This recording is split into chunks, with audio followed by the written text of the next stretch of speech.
Carmen DeValis, and I am founder of Doggies for Dementia Foundation. And welcome to our program, Experts Dig In with Doggies for Dementia. And today I have a phenomenal expert who is an expert on family caregiving, having done quite a bit herself. And I'm so excited to welcome Betsy Wurzel, who is, I want to be sure to read, host of Chatting with Betsy, which is Passionate World Talk Radio.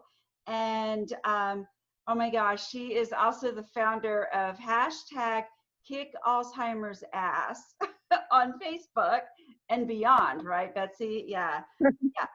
See, I just can't help but kind of giggle when I say that. So welcome to our program. Thank you, Carmen. Thank you for so much for having me. I appreciate. Oh, my pleasure. Yeah, and yeah, see, I'm still giggling. Today, though, is a really important topic because when I asked Betsy what you wanted to talk about, you said, you wanted to help to let caregivers know they can get to the other side because we know it's not easy. And you're going to give us some fabulous tips making it to the other side. Yeah. So what do you think is like the most important thing for caregivers to know? I think the most important thing to make it to the other side, Carmen, and I know it's difficult because I was there, self-care. Self-care is not selfish. It is essential to your well-being. It's a matter literally of life and death and enjoying life after caregiving. Yeah, and I so love that, Betsy, because I used to tell my families, my clients, and then when it came down to it, I wasn't quite sure how they could do that. So I cannot wait to hear what you did, because I know that's not easy self-care, right? We hear it and it's like, I don't even have 5 minutes. It's not easy. And Carmen, I'm very blunt. Can I be blunt here? I'm very blunt. It's not easy, folks, especially when your loved one is at the end. It was very hard for me to meditate while Matt is screaming for me, or he was screaming for me, I should say. But just to go into a bathroom, I mean, I used to laugh when I heard people say this, but it's true. Go into a bathroom, deep breathe. Just, you don't have to spend a lot of money. Listen on YouTube. There's plenty of meditation, even while you sleep. There's sleeping meditation. True. Do it. Yes. You need to calm your body down. And I can't stress this enough, Carmen. My stress level was like a red alert, like up here. Yeah. And then I found out after Matt passed away, I had to readjust to, I don't have the stress anymore. But the effect of stress on our health, and it's been proven scientifically, it will hurt you. You need to relax as a caregiver. I know it's easier said than done. Yeah. Yeah, because it's as harmful as, studies I've read, as harmful as like diabetes, heart disease, smoking a pack a day, and the stress and, it's grieving and trying to grieve and be a caregiver and wife. One thing I just realized is we didn't describe who you were a caretaker for in your story a little bit. I think we definitely need to backtrack a little bit and talk about that. Sure, I'm going to show a picture. I don't know if you guys can see it. This is my husband, Matt, who passed away January 1st of this year. I took care of him for 10 years. He had been diagnosed in 2010, but it started like a year or two before. And it was not easy. It really was not easy to get used to, and I don't like to say that term used to, but I can't think of another one, to see that progression. It's very painful. And I don't sugarcoat, Carmen, you know that. Yeah. It is painful. And when it's your husband or wife or partner, it's different than a parent. I have, unfortunately, saw my dad decline. He had dementia, my mother-in-law, but it really hits you worse as a partner, wife, or Yeah. husband. Yeah, And I can only imagine because I haven't been through that myself. Yeah, and one thing one of the great myths is that the course of dementia or Alzheimer's and any of the related dementias is relatively short. When you just said that was over 10 years, right? And and that's yes, not unusual. It's a long, long road of yes. I yeah. mean, people could last up to 20 years Hmm. with dementia, depending, their age, their health. Matt was basically healthy. He was healthy, other than a dying brain, which is like, it just hits you out of nowhere.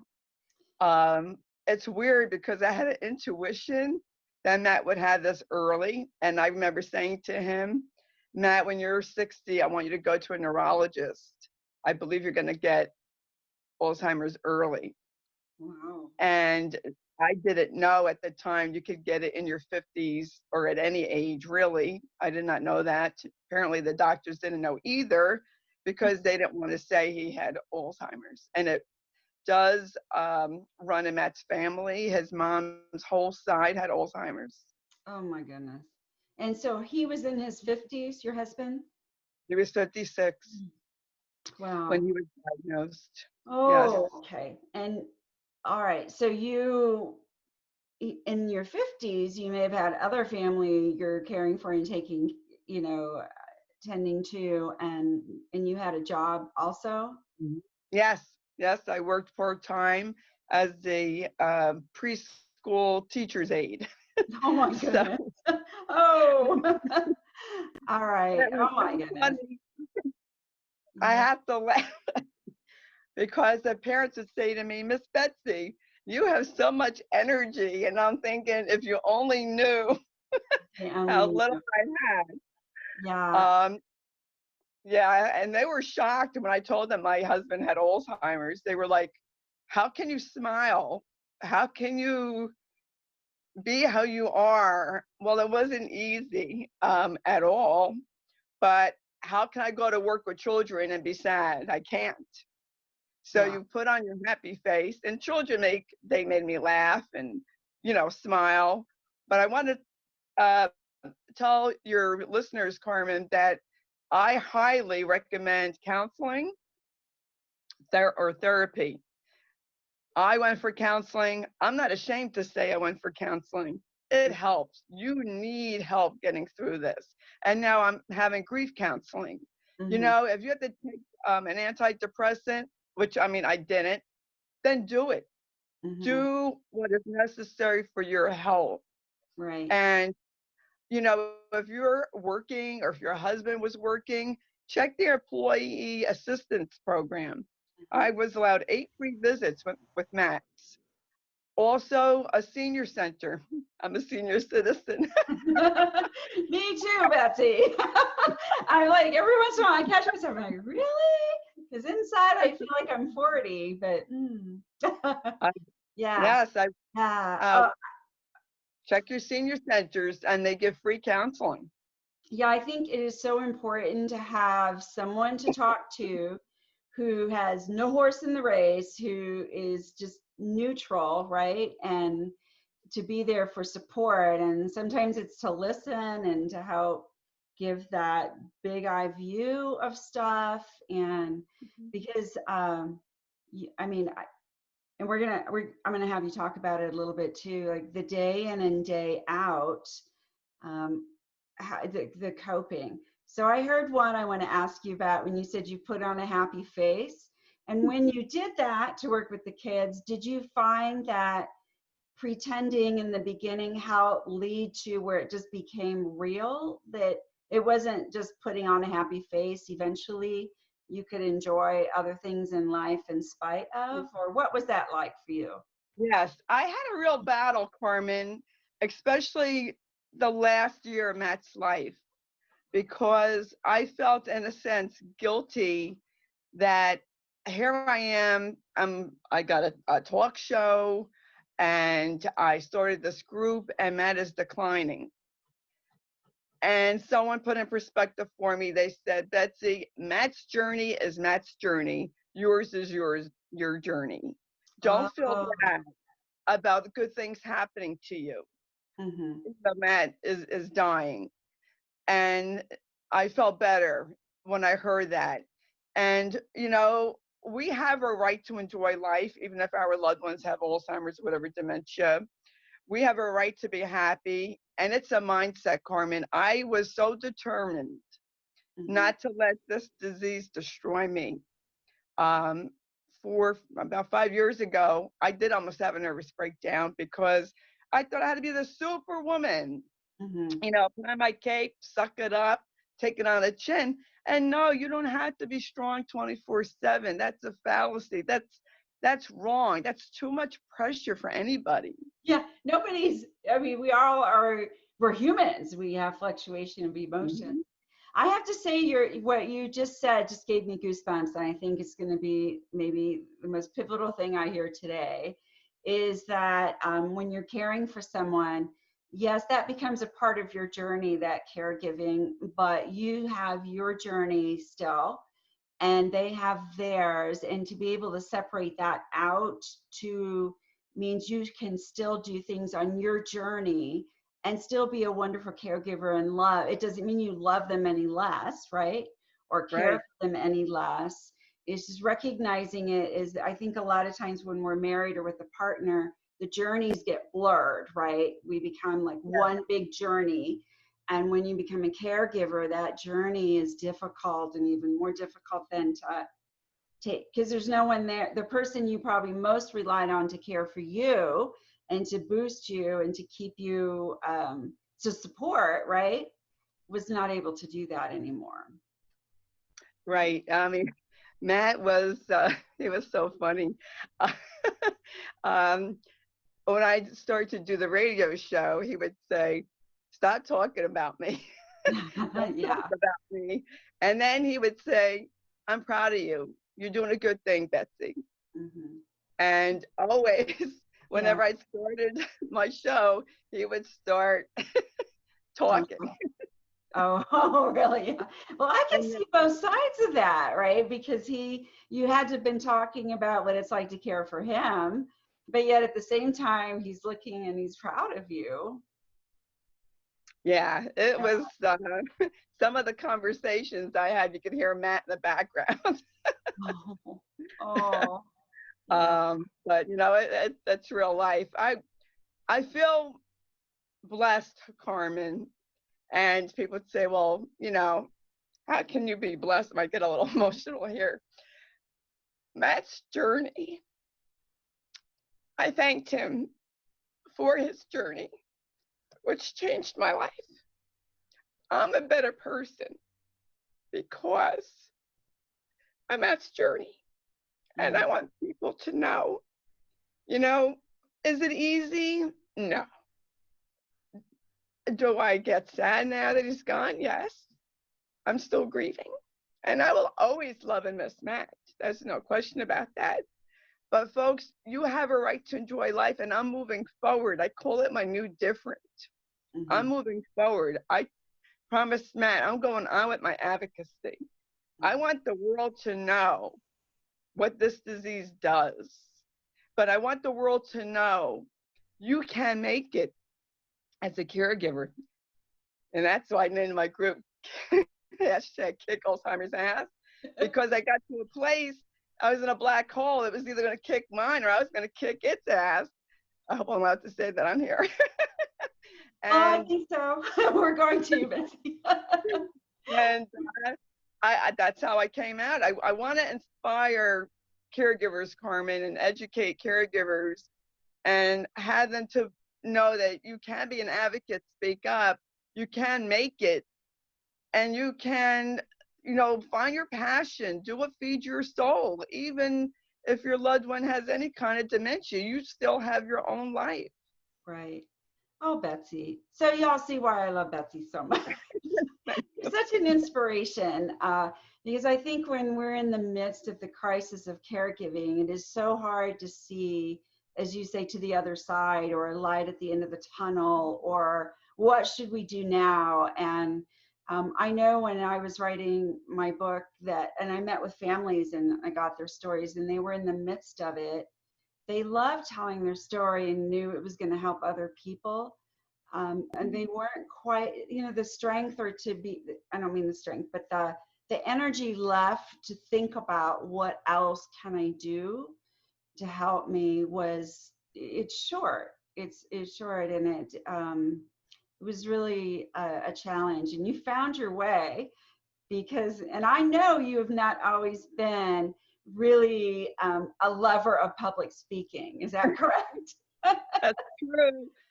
People don't believe this, but I was very shy, very quiet. I'm still shy. People don't believe that. uh, put me in a social setting.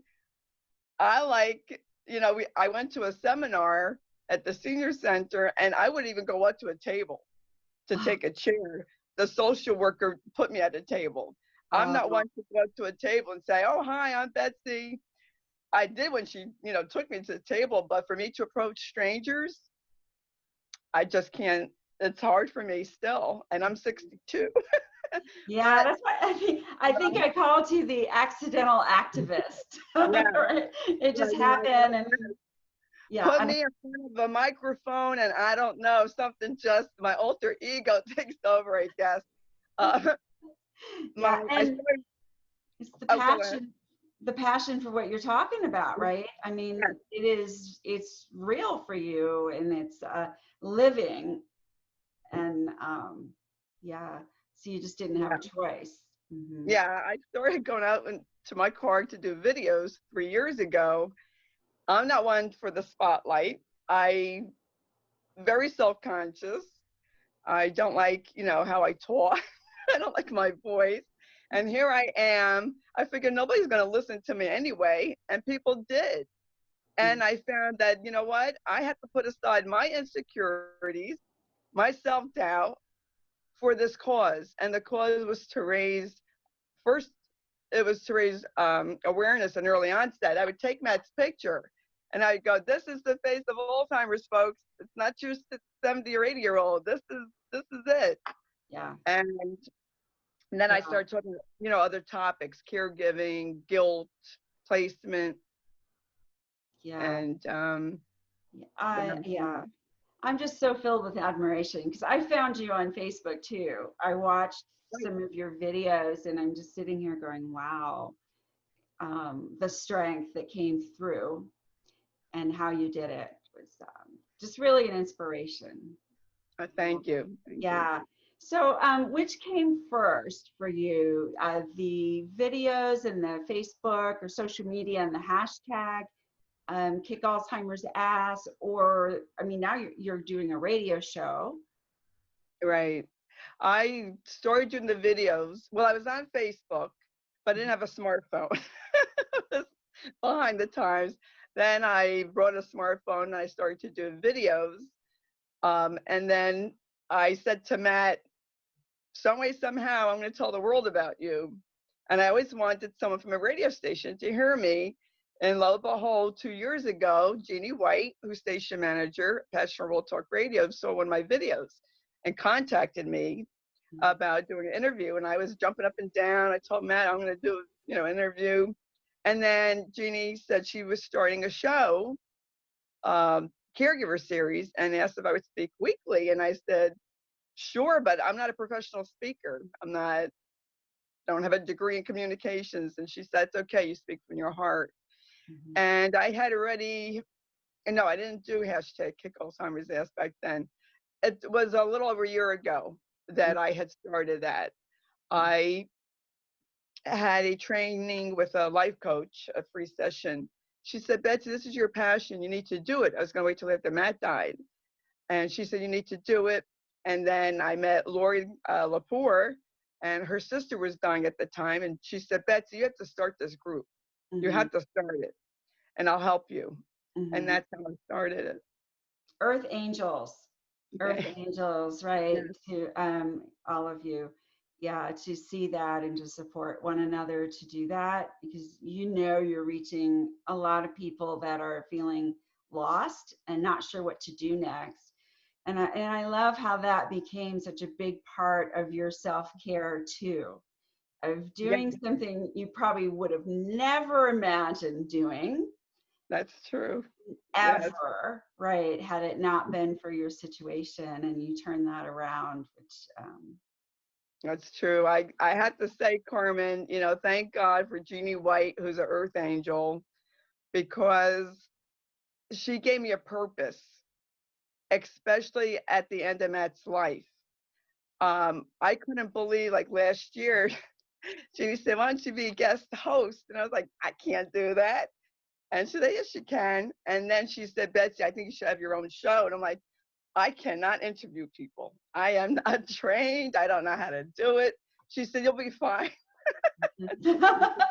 so much faith, huh? Yeah, Yes. yeah, and I'm with her because it's just natural for you to converse and to talk about it. And when we talk about self-care, I think in our minds we have the idea of bubble bath, going to get a massage, the meditation when we can, and making sure we eat healthy and exercise, all those basic things that keep us healthy. But sometimes self-care means, just like you did too, was in addition to that, finding a way to channel that energy in a way that, and many of us are powered up when we help people. I know not every personality is like that. That's just the case. And there's other things that power them up. But for those of us that are natural caretakers and caregivers, the more we help other people, the better we feel. It like comes back tenfold. And Very true. yeah, Very it's a matter of true. finding what gets you, excited and fired up as part of your self-care. Yeah. Yeah, it's really funny. My mom said to me, "How did you get like that? When did you become like that?" Yeah. I didn't know you. She said, Yeah. "I didn't know you had it in you." And I gave the eulogy at Matt's funeral, and my mom said to me, "Wow," she goes, "You could speak in front of people." And my brother said, "That took a lot of strength for you to do that."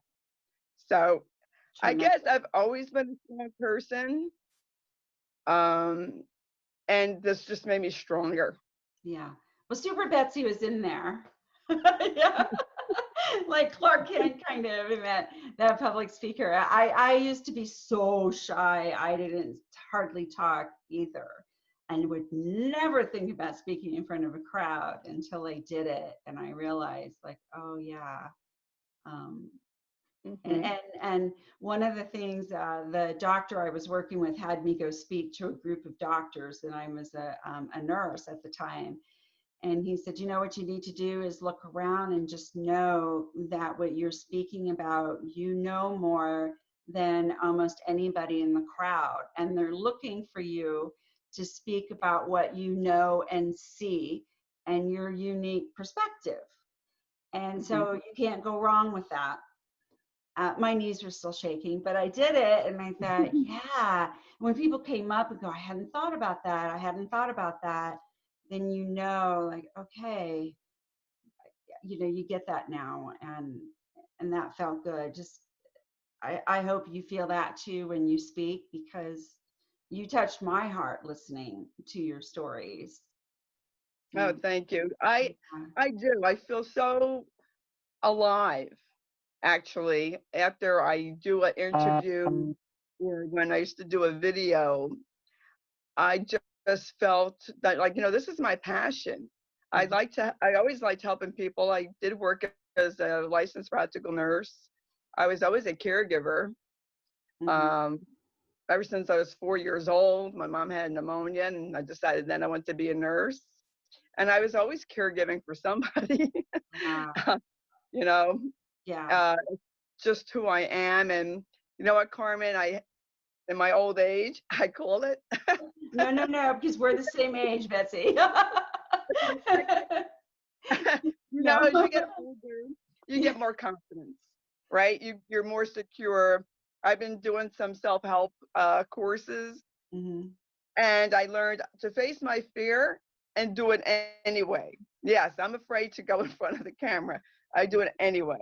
Right. Yes, I get nervous right before an interview. I do it anyway, Yes. and it's, I had to feel in myself, you know what? I am good enough to do this. I need to own it. Because I Mhm. was thinking, I'm not good enough. There's people out there better than me. Um, what am I doing? Yeah. Yeah, great point. And when people are thinking like what, and that this piece of self-care can be in small ways, right? I know right now people are making masks and things because at the time of this recording, we're in the midst of a COVID pandemic, and people have found that when you feel like there's nothing you can do, like it's out of your control, of making it better is out of your control, you find Right. ways that you can be in something you can do to help, right, to gain some of that back. And it might be in smaller ways too for people, like right now people are making masks, or I don't know, there's a variety of things we can do, little things to help us feel better too, that Exactly, Carmen. contributing. Yeah, I Yeah. mean, you're a radio superstar and a social media influencer, but you don't have to start there. No, no, not at all. I You was, are those things, you know. yeah, not at all. I mean, we can't control what's going to happen Hmm. ever, right? We can't control the situation. And I've heard this over and over again until it finally sunk into my thick head. I can only control me and how I feel. Hmm. And so even with Matt in his last days, I felt, bad for him. And I really wanted him to go be at peace. I really wanted him to go to his heavenly home. And sometimes I feel guilty about that, but no, he needed to go. He knew. And I was at peace with that. I couldn't control it, but I controlled how I was feeling, you Hmm. know, and I still did videos, even as Matt was dying. I filmed his last days, Hmm. and I was still, as I say, trying to kick Alzheimer's ass. Um, and when I was, tell you how shy I was, when I was 14, 15, I was a candy striper. I'd walk in the patient's room with my head down like that. And someone said, you look a lot prettier if you would put your head up and smile. Well, that was pretty good advice there. We begin where we begin, right? Yeah. So that's how shy I was. All right. So to kind of wrap it up, Betsy, you are an inspiration, and I so Thank wish I could give you a hug in person. We live far away, and sadly, but the that the importance of self-care, getting support of someone to talk to that is not otherwise involved, to support you on your journey, which you. leads to the next piece, that your journey is your journey and their journey is theirs, and you can be there in full support without um, being one journey. You take Right. some, you have your own path as well, and you devote energy to that. It's equally as important. Yeah. And then who knows what that passion is that can give you and you know what you did was you had a little bit of time and you made the best of it, right? You made your videos and it gave you someone to talk to out there. And Right. yeah, which is a beautiful thing. I want you to recap again where people can listen to your radio show and find your hashtag movement too. Sure. Chatting with Betsy is on Passion World Talk Radio, but people can subscribe on Spreaker, Spotify, Amazon Alexa, iHeart, Google, Apple, name just a few. And my group, hashtag Kick Alzheimer's Ass Movement, is on Facebook, You don't have to have Alzheimer's. You could have any kind of dementia. You don't even have to be a caregiver. We have people who aren't even caregivers. They just want to educate themselves and help support people who are caregivers. So if you want to be educated, inspired, learn how to kick butt, come join my group. Yeah, and I love how real you are about it, and because there's no need to sugarcoat it. You know, we can find ways to help ourselves to be at our best, but the truth is the truth too, which also means there are moments of joy and happiness. And so thank you for sharing that as well. You know, it's the full realm of our usual emotions, right? And that's a beautiful thing. Now, I always wrap up with a question. So I have a question for you, unrelated, possibly. Yeah. So Betsy, when was the last time you felt awe? Like as in AWE, you were like, something just made me went, you know, like just kind of that aha moment that, oh my goodness. oh my goodness, isn't a good thing? Yes. Okay. Well, probably, yeah. Yeah, like a real sense of awe, like you just, Oh, yes. I can't believe that people say to me they're honored to be talking to me. That really is a awe because growing up, people didn't want to talk to me, you know, as a loner. So for people to say they're honored to talk to me or honored to be my friend, I'm in awe of that. That is, or when they tell me I inspire them, I'm in awe. Or that I'm their hero, I'm like, really blows my mind. yeah. Are you starting to get it a little bit now, though? I hope so.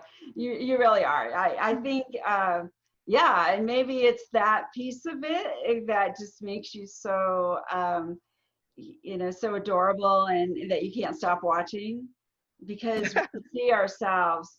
I think almost all of us have that same feeling, you know, not me. I'm gonna, you know, you'll do the best job you can, but inside we're thinking, oh, I don't know, especially the accidental activists that we are.